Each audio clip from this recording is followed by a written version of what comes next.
जय हिंद दोस्तों। मैं स्वागत करता हूं आपका अपने यूट्यूब चैनल ग्रेट पाठशाला पर। आशा करता हूं आप सभी लोग स्वस्थ होंगे। साथियों, हम लोग भारतीय राज्य व्यवस्था की कक्षाएं कर रहे हैं। इसके अंतर्गत हम लोगों ने मौलिक अधिकार का जो टॉपिक है, यह जो चैप्टर है वो स्टार्ट किया है। आज हम बात करेंगे मौलिक अधिकार के पार्ट 2 के बारे में। लास्ट क्लास के अंतर्गत हम लोगों ने मौलिक अधिकारों पर जो ऐतिहासिक पृष्ठभूमि है उस पर चर्चा की थी। ठीक है, तो सबसे पहले आज मैं आपको बता दूं, जो महाशिवरात्रि है उसका पर्व है। तो आप सभी लोगों को महाशिवरात्रि की बहुत बहुत बधाई हो, और मैं आशा करता हूँ महादेव की कृपा जो है आप पर सदैव बनी रहे। साथ ही साथ आप लोग जो है अपने लक्ष्य को प्राप्त करें। देखिए, अगर आपको जीवन में समन्वय स्थापित करना सीखना है, चाहे आपका वैवाहिक वैवाहिक जीवन हो, चाहे शिक्षक का जीवन हो, चाहे स्टूडेंट का जीवन हो, तो आप महादेव का जो उदाहरण है सर्वोपरि है। देखिए, सन्यासी होने के बावजूद उन्होंने दाम्पत्य जीवन का जो उदाहरण प्रस्तुत किया है समाज के सामने, वो अकल्पनीय है। उसकी आप कोई भी कल्पना नहीं कर सकते, ना ही तुलना। त्याग देख लीजिए आप महादेव से, तो उनसे ज़्यादा शांति आपको कहीं पर भी नहीं मिलेगी। तो आप लोग सभी लोग जो हैं अपने लक्ष्य की ओर डेडिकेटेड रहिए, अच्छे से पढ़ाई करते रहिए। तो लास्ट क्लास के अंतर्गत एक बार पुनः मैं आप सभी लोगों को महाशिवरात्रि की हार्दिक शुभकामनाएं और बधाई देता हूं, और आप पर महादेव की कृपा बनी रहे, ये प्रार्थना करता हूं। तो लास्ट क्लास के अंतर्गत हमने भाग वन पर चर्चा की थी, जिसके अंतर्गत मैंने आपको बताया था कि अगर मैं बात कर रहा हूँगा मौलिक अधिकारों की,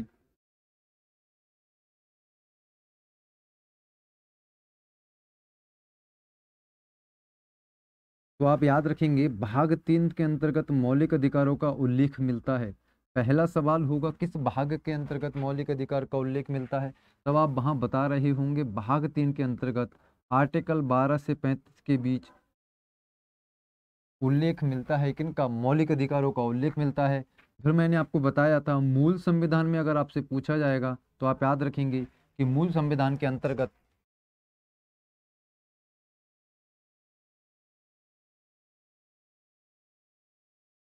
सॉरी, मूल संविधान के अंतर्गत 7 मौलिक अधिकार थे, जबकि वर्तमान में मौलिक अधिकारों की अगर संख्या पूछी जाएगी तो आप 6 बता रहे होंगे। कौन से अधिकार को हमने हटा दिया? तो याद रखेंगे 44वें संविधान संशोधन के माध्यम से जो संपत्ति का अधिकार हमारे मौलिक अधिकारों की सूची में सम्मिलित था, उसे मौलिक अधिकारों की श्रेणी से हटा दिया गया है। ठीक है, ये सारी चीज़ें हम लास्ट क्लास में डिस्कस कर चुके थे। आज की क्लास में हम बात कर रहे होंगे आर्टिकल्स के बारे में। आर्टिकल 12 से स्टार्ट करेंगे, और जो भी आर्टिकल्स हमारे एग्जाम के लिए इम्पोर्टेंट हैं। देखिए, यहाँ बहुत सारी चीज़ें जो हैं पढ़ने के लिए हैं, लेकिन हम वो उन्हीं चीज़ों पर फोकस कर रहे होंगे, वही चीज़ पढ़ रहे होंगे जो आपके एग्जाम के लिए इम्पोर्टेंट हैं। ठीक है, तो आपके एग्जाम के पॉइंट ऑफ व्यू से जो भी आर्टिकल्स इम्पोर्टेंट होंगे उन सब आर्टिकल्स को कराया जाएगा, और जो एग्जाम के लिए इम्पोर्टेंट नहीं है आपके आर्टिकल्स, उन आर्टिकल्स पर कम चर्चा की जाएगी। तो स्टार्ट करते हैं आज की क्लास को। ठीक है, सबसे पहले मैं आपको बता दूं, जो मौलिक अधिकार हैं उनकी वर्तमान में संख्या 6 है। तो ये आप याद रख रहे होंगे कि वर्तमान में मौलिक अधिकारों की जो संख्या है 6 है।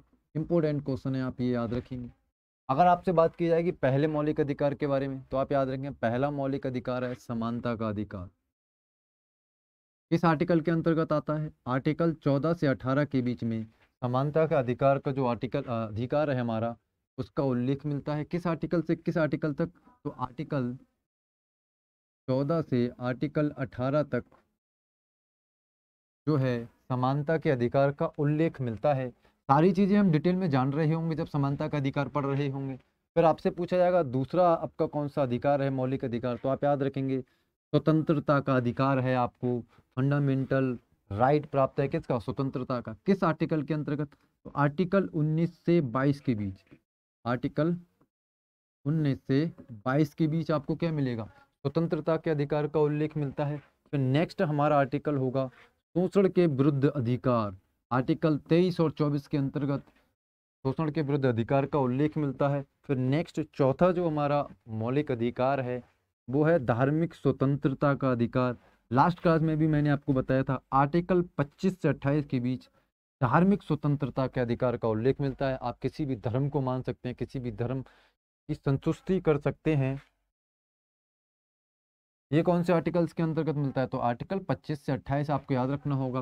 कभी कभी क्या होता है, डायरेक्ट सवाल पूछा जाता है कि समानता के अधिकार का उल्लेख किस आर्टिकल से किस आर्टिकल तक है, तो आप याद रखेंगे सारी चीज़ें। फिर हमारा पांचवा जो अधिकार है मौलिक अधिकार वो है संस्कृति तथा शिक्षा का अधिकार, राइट टू एजुकेशन जो है हमें मौलिक अधिकार में प्राप्त है। किस आर्टिकल के अंतर्गत है? 29 और 30 के अंतर्गत आपको जो है वो संस्कृति एवं शिक्षा के अधिकार का उल्लेख मिलता है। और लास्ट जो हमारा आर्टिकल होगा या जो अधिकार होगा वो होगा संवैधानिक उपचारों का अधिकार, आर्टिकल 32। आर्टिकल 32 के अंतर्गत ही हम सुप्रीम कोर्ट के बारे में भी पढ़ रहे होंगे। साथ ही साथ आर्टिकल 32 को किसने संविधान की आत्मा की संज्ञा दी है, इन सभी चीज़ों के बारे में जब हम आर्टिकल 32 पढ़ रहे होंगे तो सारी चीज़ें जानेंगे। यहाँ याद रखेंगे आर्टिकल 32 इम्पोर्टेंट है, कई बार सवाल पूछा गया है कि जो संवैधानिक उपचारों का अधिकार है किस आर्टिकल के अंतर्गत है, तो आप याद रखेंगे 32 आर्टिकल के अंतर्गत। तो यहाँ आप देख रहे होंगे हमने आर्टिकल 14 से 18 के ऊपर स्टडी की, फिर 19, 20, 21, 22 के बारे में स्टडी की, 23 और 24 के बारे में पढ़ा, 25, 26, 27, 28 के बारे में पढ़ा, 29 और 30 के बारे में पढ़ा। फिर हमने डायरेक्ट किसके बारे में बात की है? आर्टिकल 32 के बारे में। और यहाँ आपके मन में सवाल आ रहा होगा कि जो आर्टिकल 31 है उसके ऊपर हमने चर्चा क्यों नहीं की? भाई आर्टिकल 31 तो हमने बीच में छोड़ दिया। तो याद रखेंगे आर्टिकल 31 के अंतर्गत ही क्या था? संपत्ति का अधिकार था। मौलिक अधिकारों की श्रेणी में आर्टिकल 31 के अंतर्गत ही किसका उल्लेख मिलता था? संपत्ति के अधिकार का उल्लेख मिलता था, जिसके लिए क्या कर दिया गया? 44 में संविधान संशोधन से मौलिक अधिकारों की श्रेणी से हटा दिया गया। मतलब आर्टिकल 31 निरसित हो गया है। कभी भी हम किसी भी आर्टिकल को समाप्त करते हैं या कानून को हटाते हैं संविधान से तो उस आर्टिकल को निरसित किया जाता है। ऐसा नहीं कि आर्टिकल 31 का उल्लेख नहीं है कि खत्म हो गया, ऐसा नहीं होता। निश्चित करने का मतलब है कि लागू नहीं है, प्रभावीता जो थी उसकी वो समाप्त हो गई। अब किसके अंतर्गत आपको संपत्ति का अधिकार मिलेगा? तो आर्टिकल 301 के अंतर्गत वैधानिक अधिकार है या कानूनी अधिकार है। तो ये सारी चीजें आप एक बार अच्छे से पढ़ रहे होंगे। ठीक है, नेक्स्ट बात करते हैं। आई होप जो आज हमने बैकग्राउंड और कलर मैच किया है आपको समझ में आ रहा होगा। अगर इसमें कोई दिक्कत होती है तो हम कलर जो है वाइट बैकग्राउंड और ब्लैक से भी लिख सकते हैं। तो एक बार कमेंट बॉक्स में ज़रूर बताइए। लास्ट क्लास के अंतर्गत एक भाई ने बताया था कि जो पीडीएफ है तो दिखने में, विजुअल करने में जो दिक्कत होती है, तो हम लोगों ने इसको चेंज किया है। अगर इसमें भी प्रॉब्लम होगी तो आप कमेंट में ज़रूर बताइएगा, हम इसके बारे में भी चेंज करेंगे नेक्स्ट टाइम। ठीक है, फिलहाल बात करते हैं हम आर्टिकल्स के बारे में। अब हम आर्टिकल्स से क्या करेंगे? मौलिक अधिकारों का अध्ययन करेंगे। तो सबसे पहले बात करते हैं आर्टिकल 12 के बारे में। दो प्रकार से सवाल पूछा जाता है। राज्य शब्द को किस आर्टिकल में परिभाषित किया गया? आर्टिकल 12 में। आर्टिकल 12 में किसका उल्लेख मिलता है? राज्य शब्द का मिलता है। दो तरीके के सवाल आपसे यहाँ पूछे जाते हैं आपके एग्जाम में, उन्हीं के दृष्टिकोण में हम सारी चीजें कर रहे होंगे। तो मैं आपको बता दूं, आर्टिकल 12 में राज्य शब्द को परिभाषित किया गया है। कौन राज्य के अंतर्गत सम्मिलित होगा? कौन राज्य के अंतर्गत सम्मिलित होगा, इन सभी चीजों पर चर्चा की गई है। तो अगर आपसे पूछा जाएगा राज्य शब्द में, मैं जब आपको पॉलिटी की कक्षाएं स्टार्ट कर रहा था तब मैंने आपसे कहा था कि अगर मैं बात कर रहा हूँ राज्य की तो आप यहाँ तुलना किससे कर लेंगे? राष्ट्र से कर लेंगे। पॉलिटी में कहीं भी राज्य शब्द का इस्तेमाल होता है तो वो राष्ट्र के लिए होता है। ठीक है, यहाँ हम बात करते हैं राज्य शब्द में कौन कौन सम्मिलित है। तो याद रखेंगे केंद्र सरकार राज्य शब्द के अंतर्गत आती है। जो हमारी सेंट्रल गवर्नमेंट है अगर वो कोई कानून बना रही है तो वो राज्य शब्द के अंतर्गत आती है। संसद हमारी जो है वो राज्य शब्द के अंतर्गत आती है। राज्य की सरकारें जो होती हैं, राज्य स्टेट गवर्नमेंट, वो किस शब्द के अंतर्गत आती हैं? राज्य शब्द के अंतर्गत आती हैं। और प्राधा प्राधिकारी या प्राधिकारी जितने भी होते हैं, जितनी भी पोस्ट होती हैं गवर्नमेंट्स की, वो राज्य शब्द के अंतर्गत आते हैं। जब राज्य सरकार यहाँ पर आ गई है तो सीधी सी बात है, राज्य का जो विधानसभा होगा या जो विधान मंडल होगा वो अपने आप जो होगा राज्य शब्द के अंतर्गत सम्मिलित हो जाए। तो आर्टिकल 12 में जो राज्य शब्द परिभाषित किया गया है, राज्य शब्द के बारे में बताया गया है, उसमें सेंट्रल गवर्नमेंट आती है, संसद आती है, डेट मीन्स लोकसभा और राज्यसभा आती है, राज्य की सरकार आती है और राज्य का विधानमंडल भी राज्य के अंतर्गत सम्मिलित है, और जो गवर्नमेंट ऑफिसर्स होते हैं वो राज्य सरकार के अंतर्गत आते हैं। अगर कोई भी संसद कानून बनाती है। यहाँ समझेंगे, अगर संसद ने कानून बनाया है तो इनडायरेक्टली वो कानून किसने बनाया? राज्य ने बनाया। तो ये सारी चीज़ें आपको समझ में आ गई होंगी। यहाँ सिर्फ एक प्रकार से सवाल पूछा जाता है कि राज्य शब्द को किस आर्टिकल में परिभाषित किया गया है? तो आपको पता होगा राज्य शब्द को आर्टिकल 12 में परिभाषित किया गया है। ठीक है, या आर्टिकल 12 के अंतर्गत किस चीज़ का उल्लेख मिलता है? तो राज्य शब्द का उल्लेख मिलता है। नेक्स्ट हम बात करते हैं आर्टिकल 13 के बारे में। देखिए, आर्टिकल 13 के अंतर्गत आपको उल्लेख मिलता है मौलिक अधिकारों से असंगत विधियां। मौलिक अधिकारों से असंगत विधियां, इसका मतलब क्या हुआ हम जानते हैं। मौलिक अधिकारों से असंगत विधियां, इतना ही आपको देखने को मिलेगा किताबों में, जहां पर भी मिलेगा। तो आर्टिकल 13 में इनडायरेक्टली अगर मैं आपसे बात करूंगा तो न्यायालय को जो है मौलिक अधिकारों का प्रहरी बनाया गया है। किस आर्टिकल की मदद से? तो आर्टिकल 13 के अंतर्गत कहा गया है कि संविधान के द्वारा न्यायालय को मौलिक अधिकारों का प्रहरी बनाया गया है। मौलिक अधिकारों का रक्षक की संज्ञा कैसे दी जाती है? तो आप कह रहे होंगे कि मौलिक अधिकारों का जो रक्षक की संज्ञा है वो न्यायालय को दी जाती है। तो मैंने आपको आर्टिकल 13 में सबसे पहले बताया अधिकारों से असंगत विधियां हैं कि मौलिक अधिकारों का अगर उल्लंघन होता है, अगर ऐसा कोई भी कानून बनाया जाता है जो मौलिक अधिकारों का उल्लंघन करता है, तो उनकी रक्षा संविधान किससे करा रहा है? संविधान के द्वारा न्यायालय को मौलिक अधिकारों का प्रहरी बनाया गया है। दैट मीन्स न्यायालय जो है रक्षा करता है अगर आपके मौलिक अधिकारों से किसी भी असंगत विधि का निर्माण किया जाता है, कोई भी ऐसा कानून बनाया जाता है जहां आपके मौलिक अधिकारों का उल्लंघन हो रहा होगा, तो न्यायालय उसकी क्या कर रहा है? रक्षा कर रहा है। तो कई बार सवाल पूछा गया है कि न्यायालय मौलिक अधिकारों का प्रहरी है, किस आर्टिकल के अंतर्गत है? तो आप याद रखेंगे आर्टिकल 13 के अंतर्गत है। या आपसे पूछा जाता है मौलिक अधिकारों का प्रहरी की संज्ञा कैसे दी जाती है? तो न्यायालय वहां पर आपका सही आंसर होगा। मैं आप फिर रिपीट कर रहा हूँ, सारी चीजें आपके पॉइंट ऑफ व्यू से हैं एग्जाम के। बाकी जानने के लिए बहुत सारी चीजें हैं, कभी हम विशेष कक्षाओं में अध्ययन कर रहे होंगे तब मैं आर्टिकल 13 और 12 के बारे में बहुत सारी चीजें डिटेल में बता रहा हूँ। यहाँ सिर्फ जो आपके एग्जाम से इंपोर्टेंट है वही चीजें हमें पढ़नी है। नेक्स्ट इंपोर्टेंट लाइन है,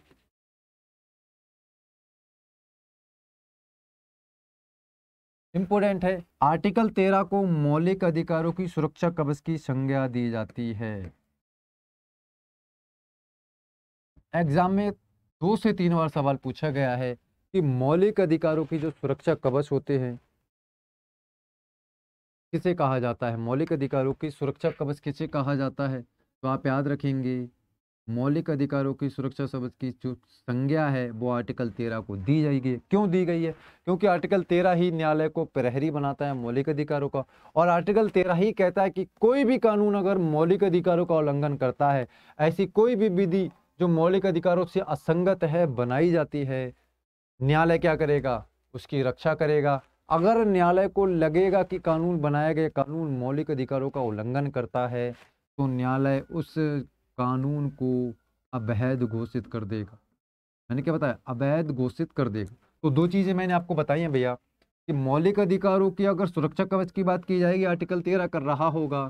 संविधान के द्वारा न्यायालय को प्रहरी बनाया गया है, किस आर्टिकल को बनाया गया? तो आर्टिकल 13 को बनाया गया है। और मौलिक अधिकारों से संबंधित ऐसा कोई भी कानून अगर बनाया जाता है जो मौलिक अधिकारों का उल्लंघन करता है, तो न्यायालय उसे क्या कर सकता है? अवैध घोषित कर सकता है। यही आप पढ़ रहे होंगे कि आर्टिकल 32 सुप्रीम कोर्ट को यह शक्ति प्रदान करता है कि अगर आपके मौलिक अधिकारों का उल्लंघन हो रहा हो तो वो रिट जारी करेगा। कितने प्रकार की रिट जारी करता है, कौन रिट करने में ज्यादा शक्तिशाली है, रिट जारी करने में, ये सारी चीजें हम वहां पढ़ रहे होंगे। यह याद रखेंगे रिट जारी करता है आर्टिकल 32 के अंतर्गत सुप्रीम कोर्ट।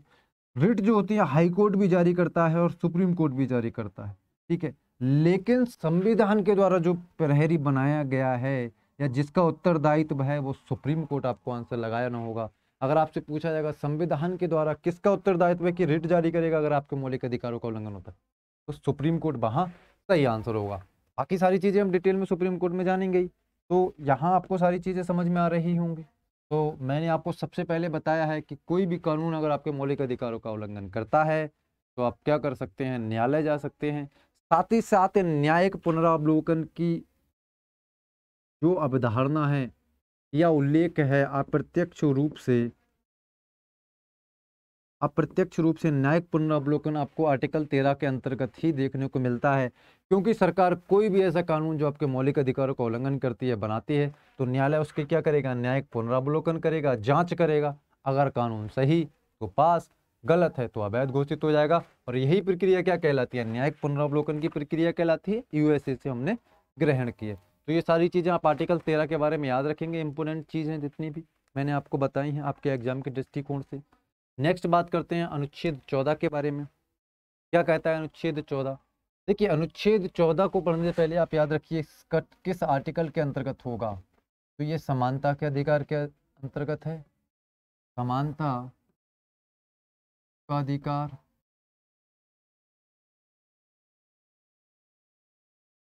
कौन से आर्टिकल से? आर्टिकल 14 से 18 के बीच आपको समानता के अधिकार का उल्लेख मिलेगा।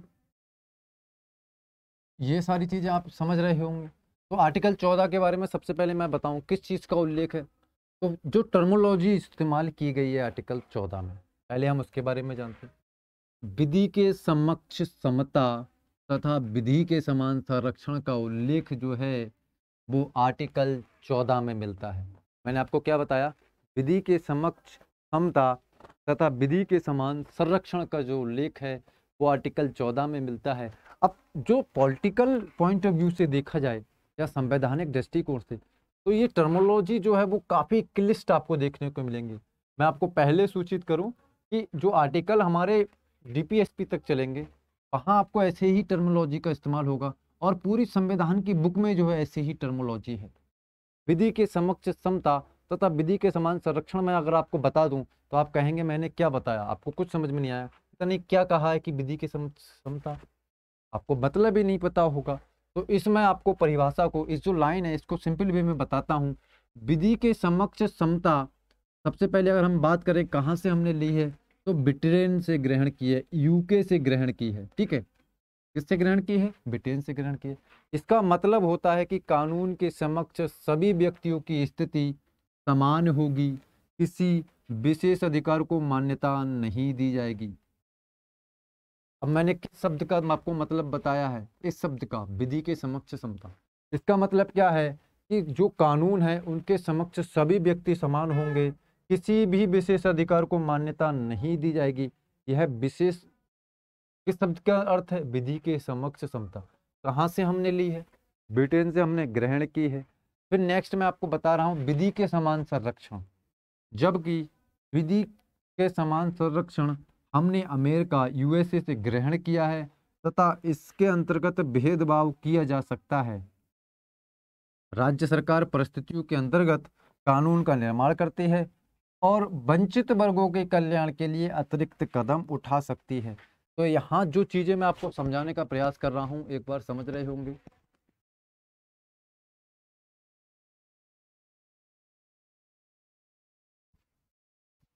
सारी चीजें तो आर्टिकल 14 क्या कह रहा है? विधि के समक्ष समता, विधि के समान संरक्षण किस आर्टिकल के अंतर्गत उल्लेखित है? तो आप सीधे बता देंगे अनुच्छेद 14। विधि के समक्ष समता का मतलब है कि कानून के समक्ष, लॉ के समक्ष सभी व्यक्ति क्या होंगे? सभी व्यक्ति समान होंगे, किसी भी विशेष अधिकार को मान्यता नहीं दी जाएगी। जबकि विधि के समान संरक्षण का मतलब है कि कानून, राज्य क्या कर सकता है? भेदभाव कर सकता है। राज्य भेदभाव कर सकता है। कैसे भेदभाव कर सकता है? मान लीजिए कि विधि के समान संरक्षण की हम बात कर रहे हैं, तो सबसे पहले हम यहाँ याद रखेंगे कि विधि के समान संरक्षण हमने कहाँ से लिया है? अमेरिका से लिया है। जबकि हमने ये कहाँ से लिया है? ये यूके से लिया है। तो दो सवाल तो ये हो गए। अब ऐसा क्या है, देखिए यहाँ तो सभी लोग समान हैं, चाहे मैं हूँ, चाहे आप हो, चाहे राष्ट्रपति हो, कोई भी हो, विधि के समक्ष समता तो सभी के लिए है। विधि के समान संरक्षण का मतलब है वंचित वर्ग हैं, जो गरीब हैं। इसे और सरल टर्मिनोलॉजी में समझिए कि जो व्यक्ति जैसा है, समान व्यक्तियों के बीच, समान व्यक्तियों के बीच समान व्यक्तियों के बीच समान नियम। देखिए अगर एग्जाम्पल में आप समझिए कि 10 लोग अगर अमीर हैं जो दो गरीब लोगों को गरीब लोगों की जमीन छीन रहे हैं, यहाँ से ऐसे समझिए। तो सरकार क्या देखेगी, भाई ये तो 10 लोग अमीर हैं, पहली बात तो ये अमीर ऑब्वियसली हैं, पैसे वाले, और ये दो गरीब, मात्र दो जो गरीब हैं बेचारे, जिनके पास कुछ नहीं है, उनकी जो थोड़ी बहुत चीजें हैं वो ग्रहण करना चाह रहे हैं, थोड़ी बहुत जमीन को लेना चाह रहे हैं। तो कानून, राज्य की सरकार चाहे तो यहाँ क्या कर सकती है, भेदभाव कर सकती है। इसी को हम क्या कहेंगे, इसी को हम कहते हैं विधि के समान संरक्षण। कि राज्य सरकार जो वंचित वर्ग हैं, जो SC ST हैं, उनके लिए क्या कर सकती है, कानून बना सकती है, और उस आधार पर जनरल कैटेगरीज में और भेदभाव किया जा सकता है। क्यों क्यों किया जाता है, क्योंकि उनका सामाजिक आर्थिक विकास है। भाई जीवन की मुख्य धारा में सभी व्यक्ति समान हों, यही सरकार का मुख्य उद्देश्य है। तो एक व्यक्ति जो यहाँ खड़ा है, इतना लंबा है, एक व्यक्ति जो छोटा यहाँ खड़ा है, तो राज्य सरकार अगर इसे बराबर करना चाहेगी तो ऐसा तो नहीं कि इसकी लंबाई बराबर होगी। वो क्या करेगी, एक इतना ऊंचा स्टूल इस व्यक्ति को दे देगी, और ये व्यक्ति क्या हो जाएंगे, आपस में बराबर हो जाएंगे। यही विधि के समान संरक्षण का उल्लेख हो जाता है। आपको अर्थ मैंने अच्छे से समझाया है, सारी चीजें आप अच्छे से याद रखेंगे कि हमने कहाँ से लिया है।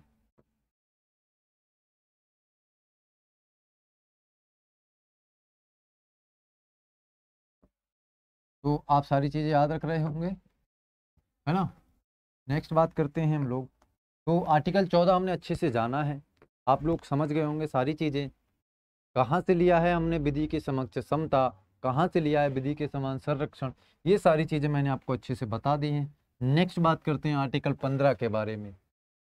आर्टिकल 15 क्या कहता है, इंपोर्टेंट है, सिर्फ याद रखना है कि आर्टिकल 15 क्या कहता है। धर्म, जाति, मूल वंश, लिंग तथा जन्म स्थान के आधार पर राज्य क्या कर सकता है, भेदभाव नहीं करेगा। आप काले हैं या गोरे हैं, आप श्रेष्ठ वर्ग में पैदा हुए, आप निम्न वर्ग में पैदा हुए, आप हिंदू हैं, आप मुस्लिम हैं, इस आधार पर राज्य किसी भी प्रकार का भेदभाव नहीं करेगा। तो इस आर्टिकल को ज़्यादा डीपली समझाने की आवश्यकता नहीं है। यहाँ सिर्फ इतना याद रखेंगे, यहाँ सिर्फ इतना याद रख रहे होंगे कि धर्म जाति के आधार पर आपसे भेदभाव नहीं किया जाएगा, लिंग के आधार पर कि आप पुरुष हैं और महिला हैं तो इस आधार पर आपसे भेदभाव नहीं किया जाएगा, ये हमारा संविधान कहता है। ठीक है, नेक्स्ट आर्टिकल की ओर बात करते हैं।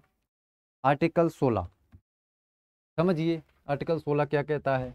आर्टिकल 16 कहता है लोक नियोजन के विषय में अवसर की समता।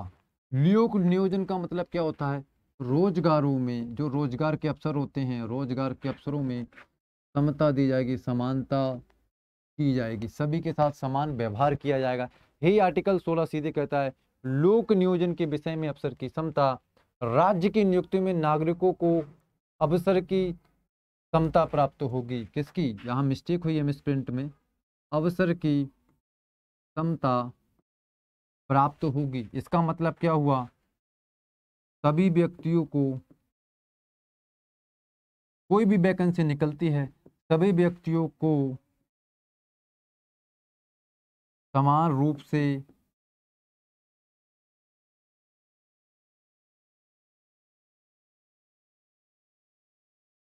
माना जाएगा।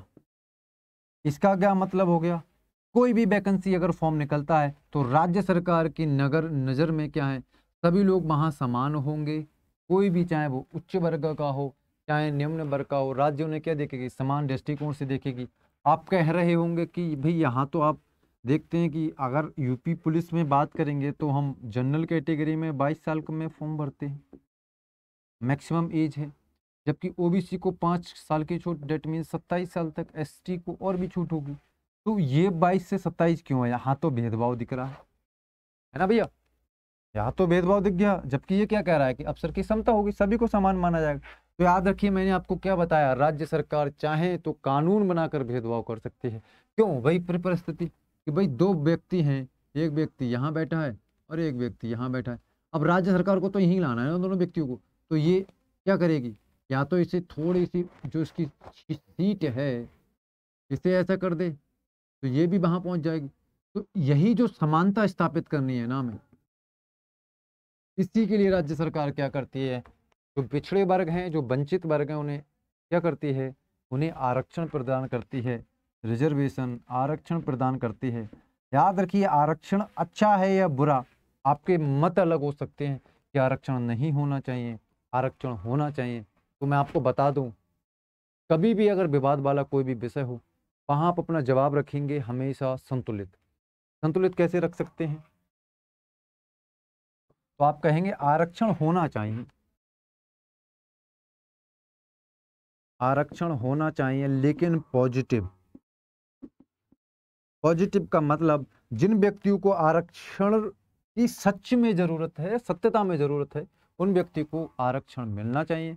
जबकि जिन व्यक्तियों को सत्यता में आरक्षण की जरूरत नहीं है, उन्हें नहीं मिलना चाहिए। वर्तमान समय में जो होता है, आरक्षण उन व्यक्तियों को मिलता है जिन्हें आवश्यकता नहीं है, जबकि जिन्हें आवश्यकता है उन्हें आरक्षण नहीं मिल पाता। ये नकारात्मक आरक्षण है। ठीक है, फिलहाल यहाँ हम आरक्षण की बात नहीं कर रहे हैं। ये सारी चीजें मैंने आपको बताई कि अफसर की क्षमता होगी। आर्टिकल 16(4), ये देखिए बहुत इंपॉर्टेंट है, इसलिए मैंने आर्टिकल 16(4) लिखा है।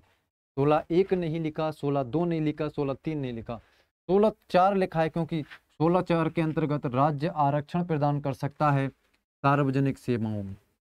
वही मैंने आपको डिटेल में समझाया। तो लोक नियोजन के विषय में सभी लोग समान होंगे। कौन सा आर्टिकल कहता है? आर्टिकल 16 कहता है। नेक्स्ट बात करते हैं हम लोग आर्टिकल 17 के बारे में, मोस्ट इंपोर्टेंट आर्टिकल। आज हमने जितने भी आर्टिकल पढ़े हैं ना, उसमें ये सबसे ज्यादा इंपॉर्टेंट आर्टिकल, मोस्ट इंपॉर्टेंट आप लगा रहे होंगे जब नोट्स बना रहे होंगे। मोस्ट इंपॉर्टेंट क्यों है? अनटचेबिलिटी, अस्पृश्यता के अंत से संबंधित है। अनटचेबिलिटी से संबंधित है। अनटचेबिलिटी का मतलब होता है छुआछूत की। जो पहले हमारा समाज था वो बहुत मानता था कि जो निम्न वर्ग है वो अगर पानी भी कहीं से पी लेता था जिस तालाब से, उस तालाब का पानी इस्तेमाल सामान्यतः नहीं किया जाता था। तो उसी से संबंधित है। अनटचेबिलिटी के अंत से, जो छुआछूत है, जो अनटचेबिलिटी है, उससे समाप्त करने से संबंधित है। कौन सा कानून, कौन सा आर्टिकल? आर्टिकल 17। तो ये आप यहाँ याद रखेंगे, आर्टिकल 17 अनटचेबिलिटी से संबंधित है। अगर हम बात करेंगे कि अनटचेबिलिटी से संबंधित कानून बनाने की शक्ति किसके पास है, तो याद रखेंगे अनटचेबिलिटी से संबंधित कानून निर्माण की शक्ति संसद में निहित है। संसद कानून का निर्माण कर सकती है। किससे संबंधित है? अनटचेबिलिटी से। तो दो मैंने आपको बताया। सबसे पहले पूछा जाता है कि जो अस्पृश्यता है, जो अनटचेबिलिटी है, इसका उल्लेख किस आर्टिकल के अंतर्गत मिलता है? तो आप याद रखेंगे अनटचेबिलिटी का जो उल्लेख है वो आर्टिकल 17 के अंतर्गत मिलता है। किस आर्टिकल के अंतर्गत मिलता है? आर्टिकल 17 के अंतर्गत। कानून कौन बनाएगा? अस्पृश्यता से संबंधित संसद बनाएगी। ठीक है। नेक्स्ट, 1955 में अस्पृश्यता निवारण अधिनियम पारित किया गया था, जिसका नाम 1976 में बदलकर नागरिक अधिकार संरक्षण अधिनियम रख दिया गया। यह एक निरपेक्ष मौलिक अधिकार। नेक्स्ट हमारी जो लाइन कह रही है वो कह रही है अनटचेबिलिटी से संबंधित जो एक्ट आया था, अधिनियम आया था, कब आया था? 1955 में आया था, जिसका नाम बदलकर 1976 में क्या कर दिया गया? नागरिक अधिकार संरक्षण अधिनियम। तो याद रखना है अनटचेबिलिटी से संबंधित अधिनियम कब आया था? पहली बार 1955 में। नाम कब चेंज किया गया है? तो नाम याद रखेंगे 1976 में किया गया। सारी चीजें मैंने आपको बताई। और लास्ट मोस्ट इंपोर्टेंट है, बहुत बार एग्जाम में सवाल पूछा गया है, मौलिक अधिकारों का अंतर्गत एकमात्र निरपेक्ष मौलिक अधिकार कौन सा है? तो याद रखेंगे आर्टिकल 17 निरपेक्ष मौलिक अधिकार है, सभी पर समान रूप से लागू होता है।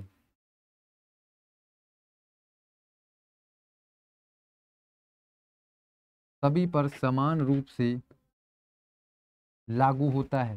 दैट मीन्स क्या हुआ? निरपेक्ष का मतलब होता है ऐसा मौलिक अधिकार जो सभी पर समान रूप से लागू हो, चाहे वो प्रेसिडेंट हो, चाहे प्राइम मिनिस्टर हो, चाहे सामान्य जनता हो। अगर इस कानून के अंतर्गत कोई भी विधि का उल्लंघन किया जाता है तो सभी पर जो होती है वो समान कार्यवाही की जाती है। यही क्या कहलाती है? निरपेक्षता कहलाती है, निरपेक्ष मौलिक अधिकार कहलाती है। जबकि लास्ट में हमने क्या पढ़ा था? लास्ट के अंतर्गत हम जब पढ़ रहे थे आर्टिकल 15 के बारे में कि धर्म, जाति, मूल वंश तथा लिंग, जन्म स्थान के आधार पर राज्य भेदभाव नहीं कर सकता। यहाँ भी भेदभाव किया जाता है। जब हम पढ़ रहे थे विधि के समक्ष समता तथा विधि के समान संरक्षण, तब मैंने आपको बताया था कि विधि के समक्ष समता का मतलब है सभी व्यक्ति समान होंगे। इसका मतलब राष्ट्रपति, प्रेसिडेंट भी तो व्यक्ति ही हैं। लेकिन याद रखेंगे कि विधि के समक्ष समता और विधि के समान संरक्षण के अंतर्गत प्रेसिडेंट, राज्यपाल, सांसद, इन सबको इनसे बाहर रखा गया है। डेट मीन्स इनके कार्यकाल के दौरान आप इस आधार पर इन पर मुकदमा नहीं कर सकते, अगर इस आधार पर कार्रवाई नहीं की जा सकती। तो ये इसके क्या थे, स्लॉट थे, ये इसकी कमियां हैं। लेकिन 17 जो आर्टिकल है वो सभी पर समान रूप से लागू होता है, यही निरपेक्ष मौलिक अधिकार है। नेक्स्ट मैं बात करता हूँ आर्टिकल 18 के बारे में, और ये आज का हमारा लास्ट आर्टिकल होगा। हमने आर्टिकल 14 से आर्टिकल 12 पढ़ा, ठीक है, 13 पढ़ा, 14, 15, और हमने आर्टिकल 18 की हम बात कर रहे हैं। डेट मीन्स पहला जो हमारा मौलिक अधिकार है, समानता का अधिकार, वो यहाँ समाप्त हो जाएगा। सबसे पहला सवाल आता है आर्टिकल 18 किससे संबंधित है ना भैया? उपाधियों से संबंधित है। जितनी भी प्रकार की उपाधि ली जाती है ना, उन उपाधियों के अंत से संबंधित है। राज्य सरकार सेना एवं शिक्षा को छोड़कर किसी भी क्षेत्र में उपाधि नहीं दे सकती। तो किस क्षेत्र में दे सकती है? दो क्षेत्रों में, सेना में देगी भैया, या तो किस में देगी? शिक्षा में देगी। इन दो क्षेत्रों को छोड़कर किसी अन्य क्षेत्र में राज्य सरकार, राज्य का मतलब यहाँ मैंने आपको बताया ही है, सेंट्रल गवर्नमेंट, स्टेट गवर्नमेंट, राज्य की विधानसभा, संसद और प्राधिकारी जितने भी होते हैं वो सब राज्य के अंतर्गत आते हैं। तो राज्य क्या करेगी? इन दो क्षेत्रों को छोड़कर किसी भी क्षेत्र में उपाधि नहीं दे सकती। अब उपाधि नहीं दे सकती तो फिर भारत रत्न देखा होगा आपने, दिया जाता है, वो भी तो एक प्रकार से उपाधि है। देखिए इस पर बहुत सारे विवाद हुए थे। पहले भारत रत्न को अवैध घोषित किया गया था, ठीक है, उसके बाद क्या किया गया? उन्हें वैध घोषित किया गया। सुप्रीम कोर्ट ने निर्णय भी सुनाया कि जो पुरस्कार होते हैं वो अवैध नहीं होते, वैध हैं, उन्हें दिया जा सकता है। लेकिन यहाँ याद रखेंगे, भारत रत्न हम देते हैं, भारत रत्न का प्रयोग नाम के आगे, नाम के आगे व पीछे नहीं किया जा सकता।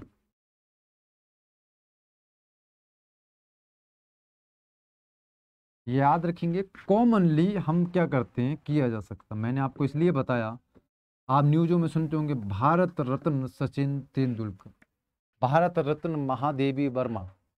लेकिन रूल क्या है कि जो भारत रत्न है इसका उल्लेख नाम के आगे,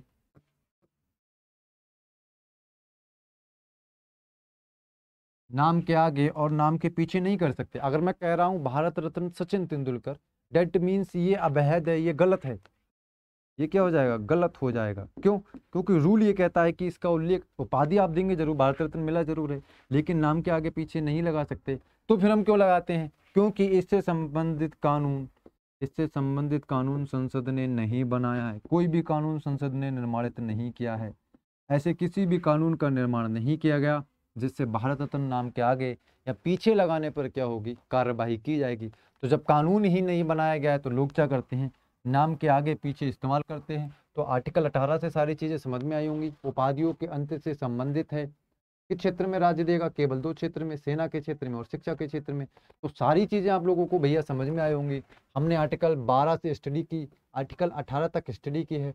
एक बार आप क्लास का रिवीजन करेंगे, अगर आपने क्लास एक बार ले ली होगी तो मैं उम्मीद करूंगा कि जब आप पीडीएफ पढ़ रहे होंगे तो सारी चीज़ें आपको समझ में आ जाएंगी।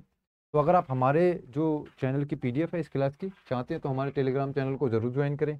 तो आज की क्लास को यहीं समाप्त करते हैं। अंत में मैं आपको कुछ सूचना दे दूं, अगर आप लोगों ने अभी तक हमारे चैनल को जो है सब्सक्राइब नहीं किया है तो हमारे जो चैनल है ग्रेट पाठशाला, इसे ज़रूर सब्सक्राइब करें। साथ ही साथ अगर आप क्लास की पीडीएफ चाहते हैं, जितनी भी क्लासेस हमारे चैनल पर कराई जाती हैं, उसके लिए आप हमारे टेलीग्राम चैनल ग्रेट पाठशाला को ज्वाइन कर सकते हैं। टेलीग्राम में जब आप जाएंगे, वहाँ जाकर सर्च करेंगे ग्रेट पाठशाला, तो आपको हमारा चैनल मिल जाएगा। तो आज की क्लास को यहीं समाप्त करते हैं। कोई भी अगर आपको दिक्कत होती है क्लास से रिलेटेड, आप ज़रूर कमेंट बॉक्स में बताया करें, क्योंकि लास्ट क्लास के अंतर्गत जैसे एक भाई ने बताया था कि पीडीएफ में थोड़ी दिक्कत होती है, तो मैंने पीडीएफ को चेंज किया है। पीडीएफ बनाने का सिर्फ तात्पर्य इतना ही है कि आपको चीज़ें जो है वो एक बेसिक वे में मिले, अच्छे वे में मिले, गुड वे में मिले, सारी चीज़ें ऐसे इंपॉर्टेंट, कोई भी चीज़ छूटे ना। और दूसरा जो पॉइंट है वो कि आपकी समय की बचत हो, क्योंकि अगर मैं सारी चीज़ें हाथ से लिखूंगा तो बहुत ज़्यादा समय जाएगा। मैटर जो 15 मिनट में आपको समझा सकता हूँ, पढ़ा सकता हूँ या बता सकता हूँ, तो वो मैटर जो है 1 घंटे के अंतर्गत जाएगा। तो समय की ज़रूरत बचत करनी है। कभी भी आप इस चीज़ को अन्यथा ना लें कि पीडीएफ से हमें मज़ा नहीं आता पढ़ने में, ठीक है। नोट्स बनाने की आपको ज़रूरत ही नहीं है, क्योंकि आपको पूरी PDF same as it is ऐसे मिलेगी। मैं नेक्स्ट क्लास में कोशिश करूँगा कि जो लिखता हूँ मैं रिटन, उसका भी एक्सपोर्ट करके पीडीएफ आपको दिया जाया करेगी। तो सारी चीज़ें अच्छी रहेंगी। आप लोग जुड़े रहिए और अपने साथियों को हमारी टीम से ज़रूर जोड़िए। तो आज की क्लास को यहीं समाप्त करते हैं। अगर हमारी क्लास अच्छी लगी हो, आई होप अच्छी लगी होगी, तो क्लास को लाइक करें, शेयर करें, साथ ही साथ हमारे चैनल को ज़रूर सब्सक्राइब करें। जाते हुए मैं फिर आपको जो महादेव का आज दिन है, महाशिवरात्रि, उसकी बहुत बहुत बधाई देता हूँ। नेक्स्ट क्लास के अंतर्गत हम बात कर रहे होंगे नेक्स्ट इम्पोर्टेंट आर्टिकल के बारे में। देखिए आर्टिकल तो 395 हैं, सारे आर्टिकल तो हम पढ़ नहीं सकते, ठीक है। तो जो इम्पोर्टेंट आर्टिकल होंगे नेक्स्ट क्लास में हम चर्चा कर रहे होंगे। आज की क्लास को समाप्त करते हैं। जय हिंद, थैंक यू।